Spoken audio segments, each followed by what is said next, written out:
All right, well now joining me on WION Newsroom, Adya Juneja, who will take us through developments from the world of business. Miraj Shah, who will update us with the developments in tech. And Athira Sasitharan, who will get us all the updates from the world of sports. And we begin by going over to Adya Juneja for the business updates. Over to you, Adya. Well, thank you, Jyotsna. Global markets are on edge as politics and commodities collide.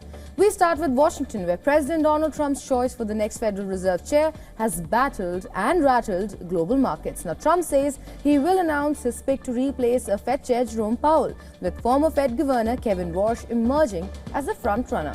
While Warsh supports lower interest rates, he is also seen as favouring a smaller Fed balance sheet, a combination that markets are still trying to digest. The nomination also raises concerns about political pressure on the Fed. The uncertainty around the Fed quickly spilled over into commodities and currencies. Now, gold prices slid more than 4% after hitting record highs. A stronger dollar and fears of a less dovish Fed chair triggered profit-taking after gold's strongest monthly rally in decades. Spot gold fell sharply from record levels, while silver also plunged after a historic surge this month. Equity markets across Asia dropped, US futures weakened and Treasury yields climbed. Despite the sell-off, investors are still expecting a rate cut in 2026 and maybe more than that, keeping the volatility elevated across global markets. Moving on, Apple delivered a strong signal of demand resilience. Now, Apple has forecast revenue growth of up to 16% for the March quarter, well above market expectations. Strong iPhone demand, a sharp rebound in China and accelerating sales in India drove these results. iPhone revenue surged past expectations, lifting Apple to its biggest ever quarterly sales. China sales jumped nearly 40%, easing concerns over competition and regulatory pressures. Now, however, Apple warned of supply constraints and rising memory chip costs that could pressure margins in coming quarters. Still, the outlook reassured investors, sending Apple shares higher after the results. And that's a wrap from the world of business. Now, for all the tech updates, it's over to you, Miraj. Thank you, Adya. Now, a British medical student who was left paralyzed after an accident is regaining control over daily tasks with the help of a brain implant developed by Elon Musk's Neuralink. Now, Sebastian Gomez Pena, a medical student in the UK, is among the first participants in the Neuralink trial at University College London. Now, the chip was inserted during a 5-hour surgery using a Neuralink-designed robot that places ultra-thin electrodes into precise areas of the brain. The system interprets brain activity and translates intended movements into digital actions into real time. Now, Sebastian is one of 7 people in the UK taking part in the study and one of 21 participants worldwide. Moving on, former Google software engineer Lin Ding has been convicted by a federal jury in San Francisco for stealing AI trade secrets to benefit 2 Chinese companies. Now, Ding, a 38-year-old Chinese national, was found guilty on 7 counts of economic espionage and 7 counts of theft of trade secrets. Prosecutors said that he stole thousands of pages of confidential information about Google's AI infrastructure and software platform.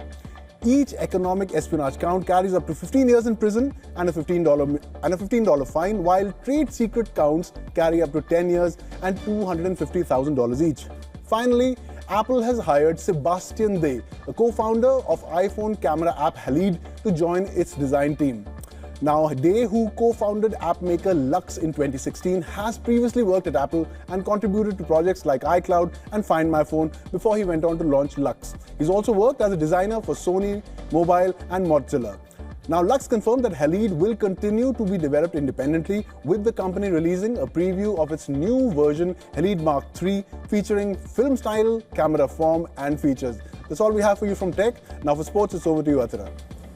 Thank you so much, Miraj. Here are the top sports stories we're tracking for you at this hour. We'll begin with tennis first. The Australian Open crowned its first winners, while wildcards John Peers and Olivia Getke became the first team to retain the Australian Open mixed doubles title since 1989. They defeated French pair of Kristina Mladenovic and Manuel Guenard. They won the match with a scoreline of 4-6, 6-3, 10-8 on Rod Laver Arena.